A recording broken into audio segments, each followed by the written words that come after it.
you? It's Hayden Williams here, and it's the Man in the Mirror podcast. Welcome back to season 11. Sorry, it's been a bit of a gap between seasons 10 and 11, but you're very welcome.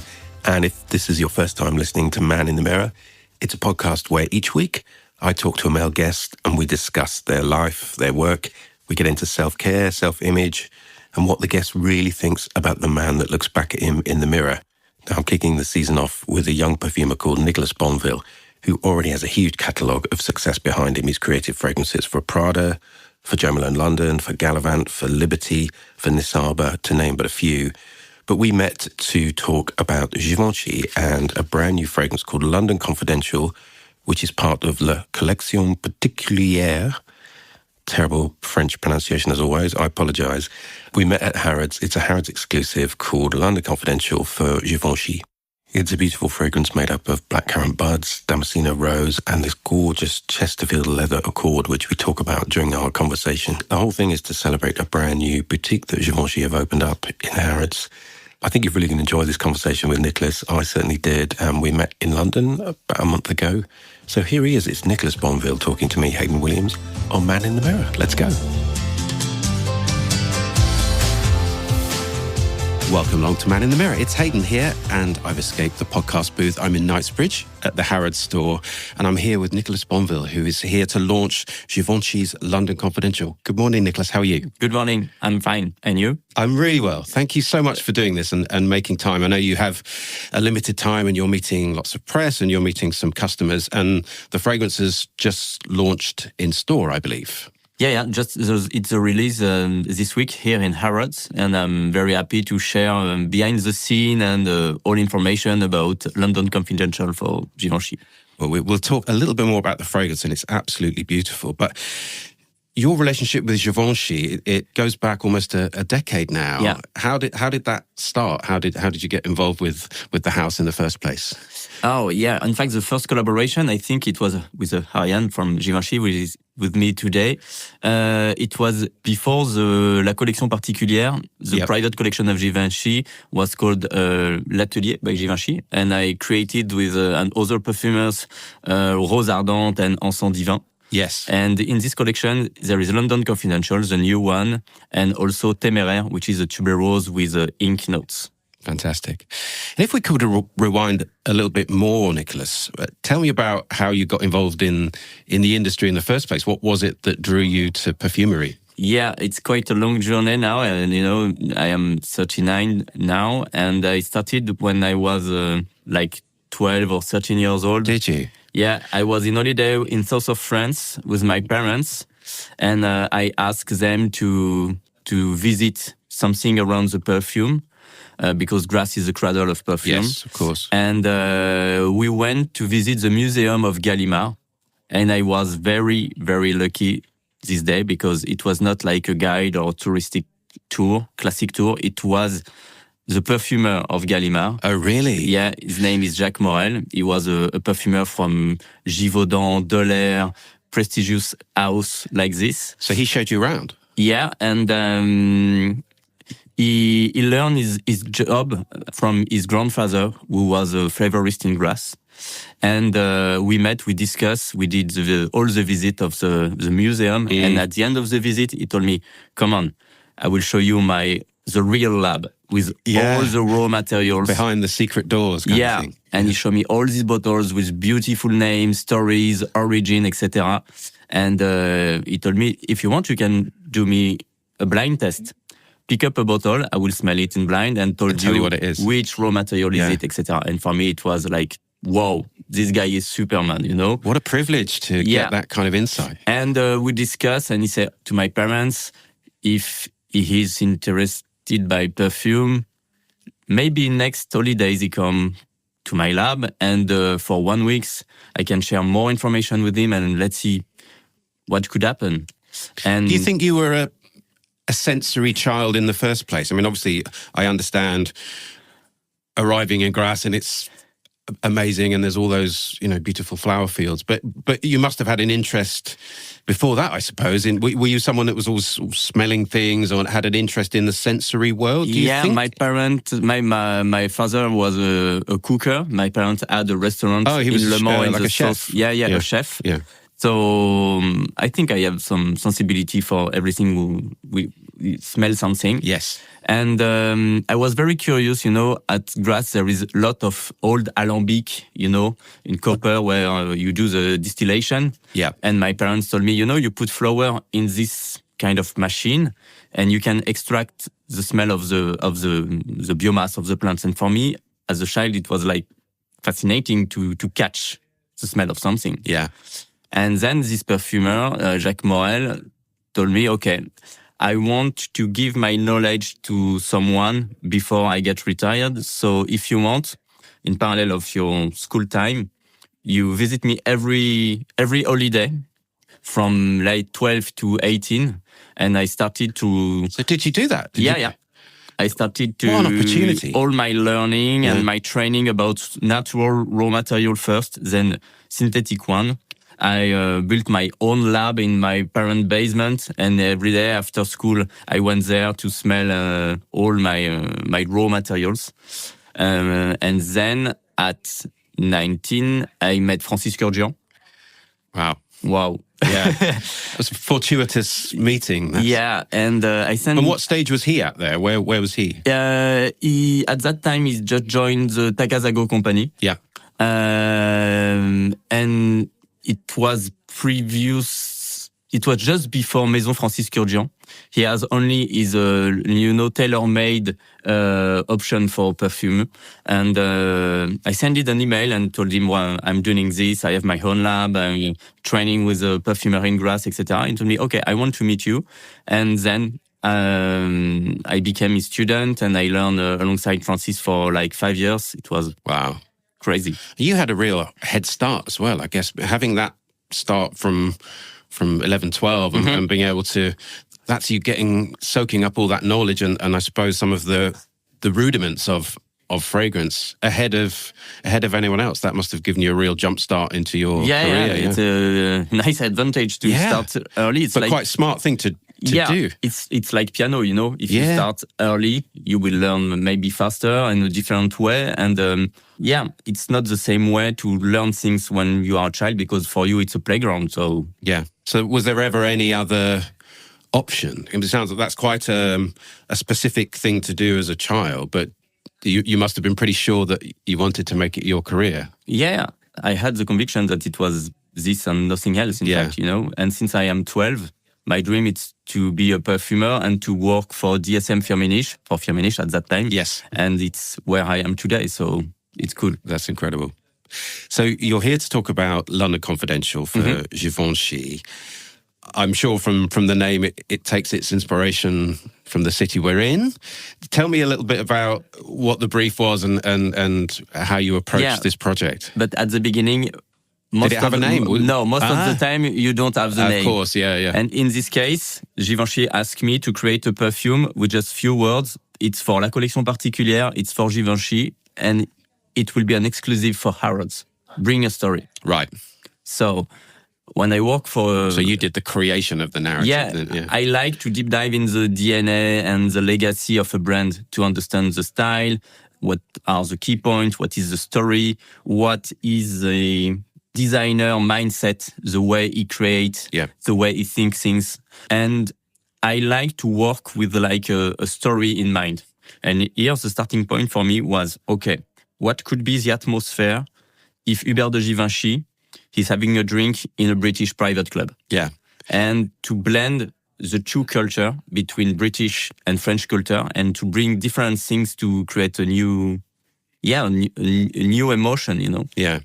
And do you take that back to when he was launching the store here in London? I had this in mind, but it was more a way to put in the same bottle like the British elegance and the French glamour, So London Confidential is the fragrance for Givenchy. Just tell me a little bit about the inspiration and how that came about. We're here in the city that's inspired it. What was the initial brief to you, Nicolas?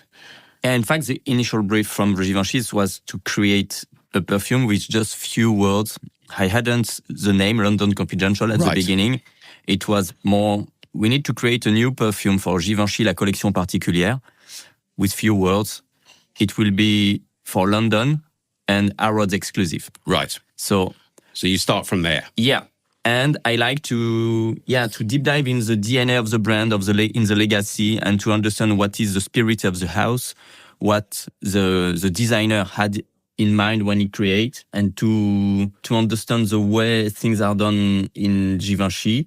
And I like to work with the story in mind. And the story was, for me, what could be the smell, what could be the atmosphere when Hubert de Givenchy is in a British private club enjoying a cocktail. And I need to find a way to put in a bottle different culture, a fusion of different cultures, the British one, which is very elegant, and the French with more glamour, maybe more femininity, etc. So how is that translated into what we've ended up here in the bottle? What are the sort of key notes that you've drawn from the different cultures? Yeah, and having this story in mind, I started to work. Maybe we can smell it. That would be great. I tried to create the Chesterfield sofa smell, because it was the base of the scene. That's such an intrigue. I saw that name. That's such an intriguing accord, because it's so evocative for us British people. Thank you so it's much. very elegant. It's very,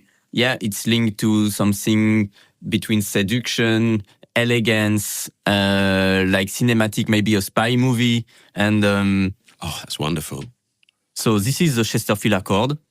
It's a blend of woody, leathery notes, smoky notes, tobacco notes. There is some cypriol. There is some specific fraction of patchouli. There is an exclusive quality of olibanum. Right. The name is Olibanum Vulcan. It's a specialty from DSM Firmenich. In fact, when you do the distillation of the olibanum, you put some smokes in the alembic, and you have a pyrogenization process. Right. And it brings the warmness of an olibanum who is burning like in a church. Yeah, it's beautiful. And there is the smoky quality. It does make me think of the Gentleman's Club and, being enveloped in a big, comfy armchair, Yeah, it's soft, and you have even the texture, of the leather with when all it the sort of woodiness. flakes and breaks of it, worn leather. It's beautiful, Nicolas. So this is central to the fragrance. It's central, and it's mainly the base of the perfume. And then we discussed with Givenchy, and we need to bring something more surprising, to bring more contrast. And we work with Blackcurrant Buds Absolute. Thank you. So Blackcurrant is, for me, one of the most powerful green, crunchy, leafy. It is. It's surprisingly green, isn't it? This accord. It's so green. So it's a link for me with British and French garden, but also as it's coming from Burgundy, French Burgundy. In France, we use blackcurrant syrup and blackcurrant liqueur. And it was a link, between two gentlemen in the same bar, enjoying their different liquor, from Brittany and from France. So I like the idea of this mix culture in a bar. And it's a beautiful accord that works really well with that base, doesn't it? I like that kind of dark fruit with leather. Yeah, it was all a work of contrast between light and shadow for me. And as you can smell, it's very vegetal. Yes. In contrast with the base, which is, for me, woody and animalic. And then fantastic. I need to bring something more getting another with French elegance, and maybe with more femininity, but it's not only femininity, it's Rose Absolute Damascenia from Turkey. Ooh. Wow. For me, Givenchy is linked to femininity. Yes. But not only it's because... such an intense hit of florals, isn't it? That's Rose, it's also linked to royalty here in the UK. And for Middle East people, rose is masculine. So I like to create something very unisex with different doors that you can explore. And it's easy to forget that, isn't it? That things change in different cultures and what they represent. And as you say, I think of roses as beautiful and pretty, but of course they mean different things in different cultures. It's the same for the Chesterfield Accord, You try to play and to work with the kind of universal olfactive memory and to to find the consensus. When you show the accord, everybody say, okay, I can see the Chesterfield so far. But we all bring different things to it, our own experiences. Yeah, different evocation, different sensibility. And then, of course, it's for Harrods, and you need exclusivity. You need something very powerful. It's oud oil from Vietnam. Wow. And for me, it's an organic quality of wood. But it's not too overpowering and animalic, is it? Yeah. In fact, I like in this quality the fact that it's woody. It's really, there is a lot of texture, and it's more like a suede, It's not too dark, too powerful. And a smoothness to it. Yeah, there is something really elegant. And wood is we know wood as the black gold, And it's a way also to create contrast with the green crunchy effect of the black currants and the darkness of the wood. And then we're going to get to smell the final thing. Oh, yeah. That works so well. So this is the final version of London Confidential from Givenchy. Such a beautiful blend. As you can smell, there is the different things that we were talking about before, but not only. There is aromatic notes like Artemisia, which is from the family of wormwood, absinthe, another liqueur. And there is spice like cardamom. It brings freshness, and it also, for me, an evocation of Angostura bitter to fit with the bar universe. And there is a lot of sensuality with... And a kind of warm, caramelly kind of... vanilla, you are right. It's a vanilla Titan 6 SFE, so CO2 extraction, low temperature extraction, so it's very close to the natural smell of a pods. Yeah, it's very addictive, and it's the kind of perfume that will develop a warmness and sensuality on skin. Yeah. You can smell it on bottles, but please use it on skin because it makes a difference. Yeah, it's always different on everyone's skin. It's very long-lasting. And in the dry down, you have an exclusive raw material from DSM Firmenich, a captive molecule, which is wood leather. Right. It's a molecule that we isolate in the wood oil. And it's as if you do a macro zoom on wood oil on a specific part. Right. It's so powerful. Yeah. Oh, Nicolas, it's absolutely beautiful. I'll talk a little bit more about the end of where people can find the fragrance. I wonder, we've talked before that you've now done a few fragrances for Givenchy. I'm always fascinated when you're working with such a prestigious house.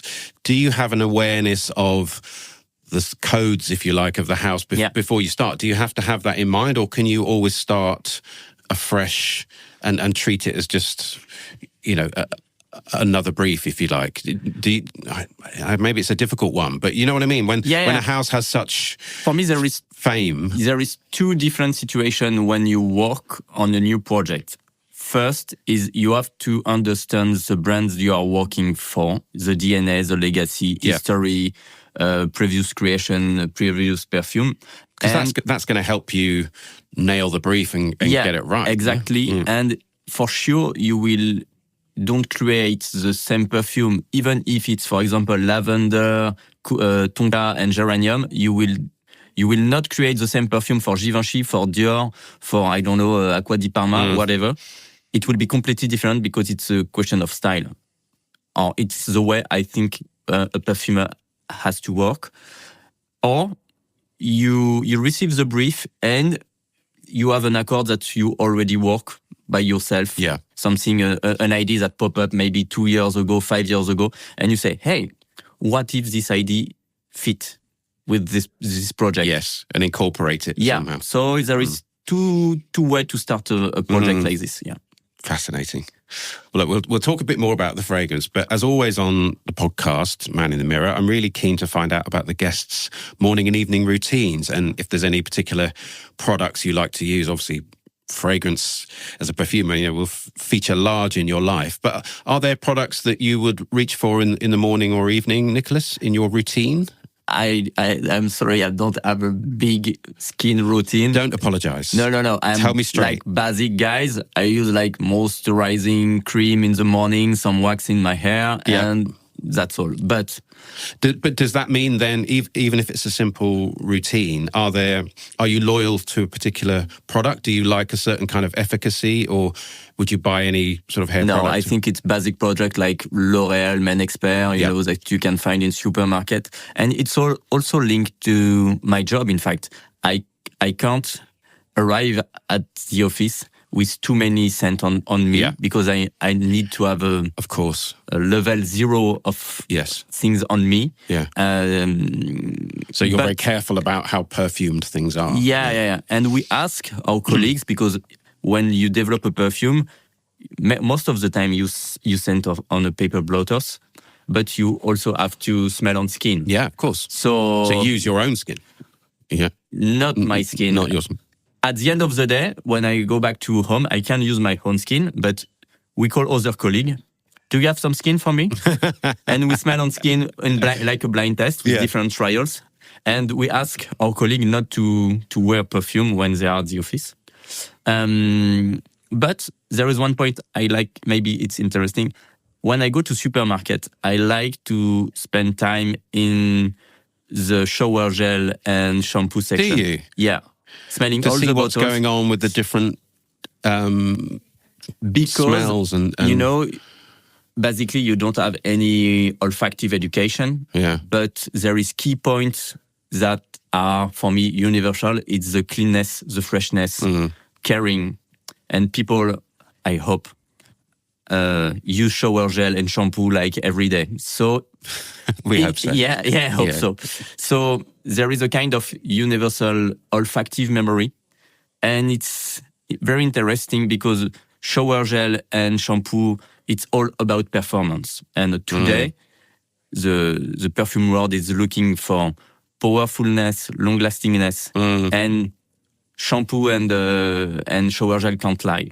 Yeah. And I like to watch and to smell the trends, mainly in men area, because it's strong of archetype. You know, it's a fougere, citrus, ambery, powerful, clear message. And I like to spend time and to say, okay, the market is going here. Yeah, and, see what's happening. Yeah. I think it was, there was a previous perfumer on the podcast, I think, forgive me if I'm wrong, but I think it was Julien Rasquinet who said something similar, you know, doesn't wear many products, but enjoys smelling different bath and shower products. And there was a particular French shower gel that he liked that smelled of French sweets that he remembered from his childhood, something like that. So yeah, it was interesting that he was heading to the same aisle in the supermarket. As a perfumer, you have to be curious. You know, there is trickle up, trickle down perfume. You use from shampoo, you trickle up in fine fragrance, etc. And there is an influence of gourmand perfume in shower gel, etc. So you have to be curious of everything. Yeah. And I guess that extends to other areas of your life too, because I know you're interested in watches and art, and you know, there's other things that inform your work, I suppose. You know, do you think having an interest in other art forms helps you as a perfumer? Yeah, basically, in fact, as I said before, you don't have any olfactive education, and the senses of smell is, for me, it's the most powerful one, and you use vocabulary and words from other senses, hearing, touch, seeing. So your inspiration is coming from everywhere. Art. I like pop art. I like street art because street art for me, it's a way to express things in your daily life outside of museum. And it's the way that I see the perfume. It's not only a perfume in a bottle, very expensive with luxury icons or whatever. Perfume is everywhere, you know, at the end. Perfume is in the street, so and it seems to be in common with so many different creatives and artists in different sectors. You know, you go around and you're inspired by the world around you. You can't go around with your eyes shut. This, you know, how are people interacting? You say what are new trends going on? Yeah, sure. What is a political cartoon? What are you seeing on the walls? I love that. And for me, street art, it's a way to say, every day you look to this building this way, but let's see if there is another angle, you know, to watch the thing and to say, okay, it's different, it's curious, it's new, it's fresh. Let's have another point of view. And sometimes someone like Banksy, and it's certainly here in the UK, you know, there'll be something that will happen in the news, and then the next day there's a piece of art, and it's an amazing, like a cartoon in the newspaper. It's a commentary on what's happening in the world, isn't it? Yeah, I like there is a piece of art of Banksy. I was in Barcelona 2 weeks ago, and in the museum there is the flower bomber, you know? Yes. It's like a guy, like a riot with it's not a Molotov cocktail, but it's a bouquet of flower. Yeah. And I have a sculpture of Banksy in my home, and it's like my job is like that, you know, through flowers into people's life and bring happiness. Yeah, well, so much better that than some of the things that are going on at the moment. We need that in the world that we are living in now, you know? Yeah. So the name of the podcast, Nicolas, is Man in the Mirror. So I wonder, you know, when you're looking in the mirror in the morning with your routine, how do you feel about the man that looks back? Are you happy with where you are right now and what's going on? You say you're nearly 40, so a year away from your 40th, isn't it? To be honest, I feel at the right place at the right moment. Since my now 20 years, my dream is to, as I said before, to be a perfumer for DSM Firmenich. I work on beautiful projects like this one for several brands, from niche to more prestige. I do collaboration with artists, with a watchmaker. So yeah, it's a dream come true, you know. So I'm very happy and very. Yeah. I have in mind the luck that I have to. It's not a job; it's my passion. It's my life, in fact. So. And that is, you know, you clearly, as you've said, you put the work in, but that is a very fortunate position to be in, isn't it? Where you get to live and work your passions. Yeah. Yeah. It's crazy. But it sounds like you've got an awareness of how fortunate you are. It's not, yeah.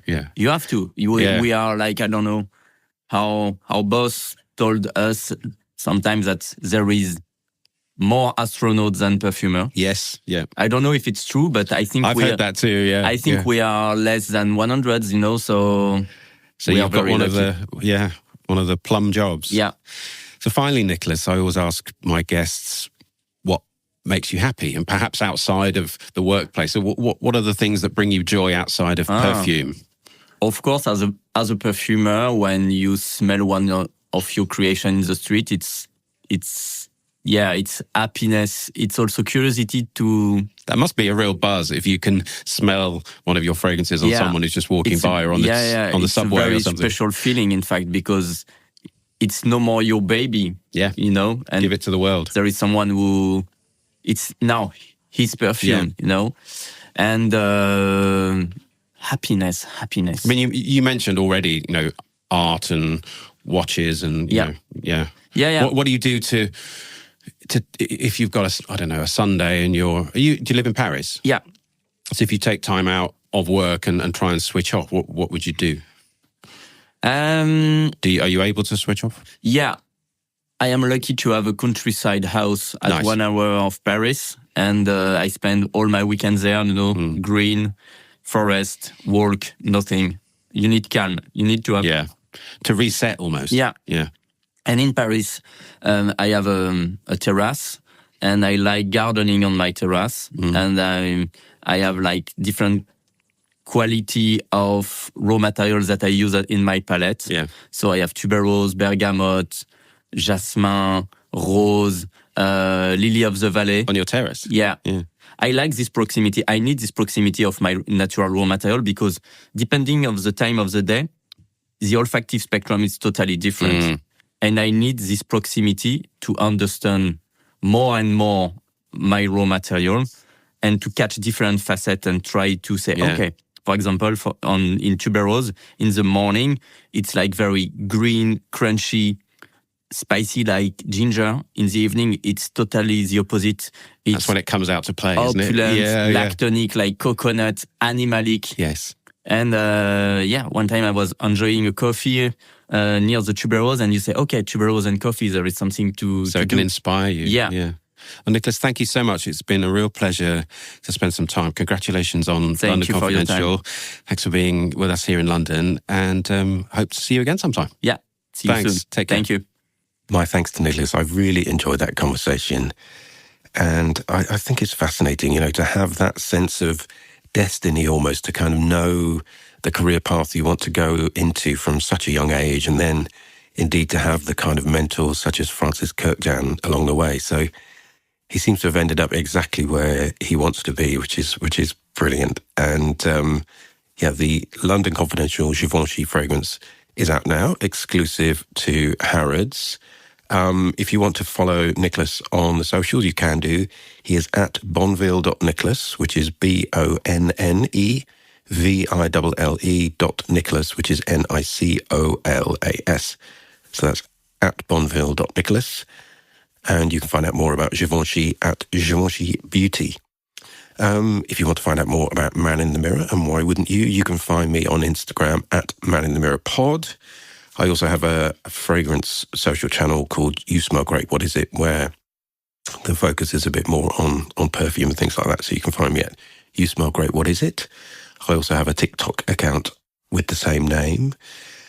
If you enjoyed this episode and you wanted to contribute to the running costs, it would be hugely appreciated. I have a coffee account, which is ko-fi.com/Man in the Mirror. And it doesn't buy me Lamborghinis and Ferraris, I'm afraid. It goes towards the editing and the running costs of uploading to the various podcast platforms and all that good stuff. So, if you enjoyed it and you wanted to give us a tip, it would be great. It'd be really kind of you.